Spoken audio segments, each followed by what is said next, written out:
Hello, welcome back to Oliver's Greenhouse. Happy 2019 to all of you guys. I hope you are not feeling too rough this morning. I had a real mad one last night. I sat on the sofa with my in-laws and watched a James Bond film, so pretty hectic. Needless to say, I'm not feeling horrendously hungover this morning, which is great, and a bit of a change when I'm making these videos.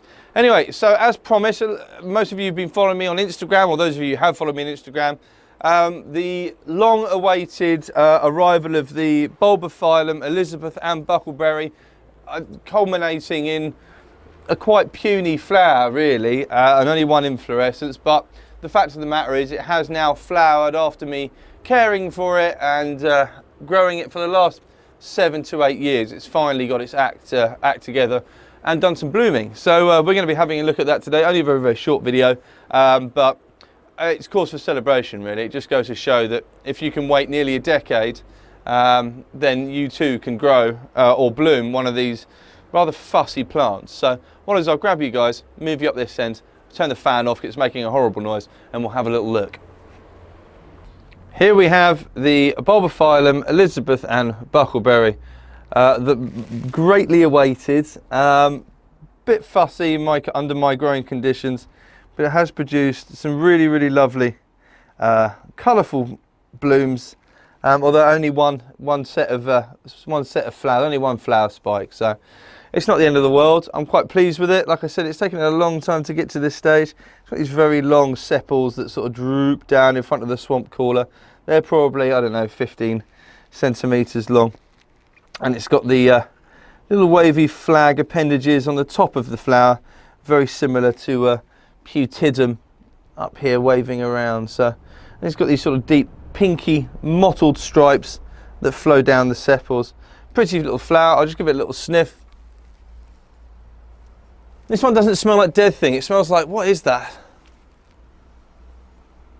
It's a bit sort of like cucumbery, a bit like freshly cut cucumber. So not particularly strong smell. It certainly doesn't smell unpleasant for all of you Bulbophyllum fearers out there anyway. So yeah, there we go, pretty little flower.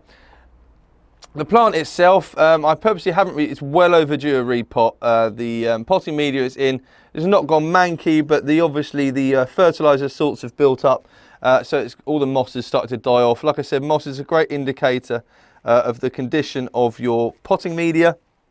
When it starts to go brown and break down like this, that means the salts build up in it and it's all gone a bit manky. The actual bark itself's in pretty good condition, and there's plenty of aeration being provided by some grow stone in there, which is all in fine condition. The plant itself is a dead leaf there. It's doing very well. It's got nice plump pseudo bulbs, plenty of new growths. It's just one of those plants that's just taking a little while to get going. It's not been quite right. There's a couple of new growths over the back there, but it's a nice deep green colour.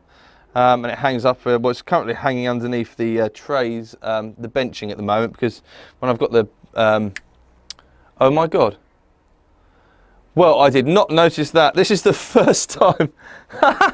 Talk about first bloomer. This is a surprise. Shows how often I come into the greenhouse. I just noticed this is my gigantic Dendrobium speciosum, which I've had for eternity. I've had it for so long, okay, and it's never done anything. And I have just noticed, first time, never noticed it up until now. It must have happened overnight. Look at that. What on earth is that? That's got to be a giant flower spike. That's freaking awesome. Another plant I've had for ages. I didn't even notice that. That's absolutely brilliant. Right, what I'll do is I'll pick that up and we'll have a bit of a closer look. What a surprise. So we've had two first bloomers. We've got Elizabeth Ann Buckleberry with its punitive flower, and then monster flower spike on Dendrobium speciosum. Let me get it down, we'll have a closer look. Right, well, I'm absolutely chuffed with that. That's freaking brilliant news. This is another plant I've had for such a long, oh, it's stuck to the benching, such a long time, like freaking ages and ages and ages. And it was in one basket for ages and ages and ages, and it didn't really do much. It just grew and grew and grew, and I kept giving it loads and loads of water during the growing season. There's a huge mass of roots underneath this. These are old, proper antique, teak orchid baskets. These I was given these. They're freaking brilliant. And so I popped it in another basket so it could grow on. And I've just kept all I've been is just keep applying lots of moisture, plenty of fertiliser, and it came close, like it produced a little sheath about a year back, and I was like, oh, this could be it. It could actually be going to bloom for the first time, but it hadn't done anything. Then it produced this enormous growth. You see how big it is next to my hand. I mean, they're big plants anyway, but it's never bloomed for me. And then I literally hadn't even been looking, and I've just noticed this enormous flower spike. If I get a little bit close, it's still going to focus. You can see the size of this flower spike there with my hand behind it, and there's lots of flowers on there, lots of buds which are opening. So that's really, really awesome. That's a super cool find, that is. I had no idea it had done that. It must have produced it secretly when I wasn't watching. Absolutely fantastic. And this guy's got incredible rich honey scent when it's in bloom. So that's 2 first bloomers and a surprise, well, 1 first bloomer and a surprise first bloomer, all in one video. So this is going to be a little bit longer than I thought it was. So yeah, if you can provide this growing space for these plants, they are very rewarding, but they have to get to a certain age and size before they'll actually bloom. So yeah, I'm chuffed to bits with that. I'll put him back over the other side where I can't snap the flower spike off of it, because that would be typical.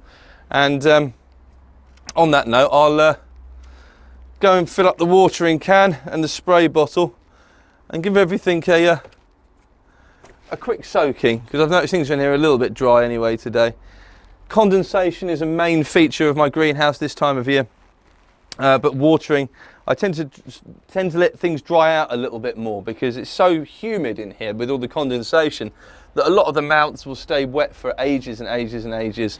And also anything that's growing in the sphagnum moss, you could very easily overwater when it's like this. So I tend to back everything right off. So I'll get on and do that. Then I'll edit this video and hopefully get this video up for you a bit later on today. So yeah, I'm super chuffed with that. Dendrobium speciosum and the beautiful Bulbophyllum Elizabeth Ann Buckleberry in bloom. 2 first bloomers in the same week. Fantastic. See you next time.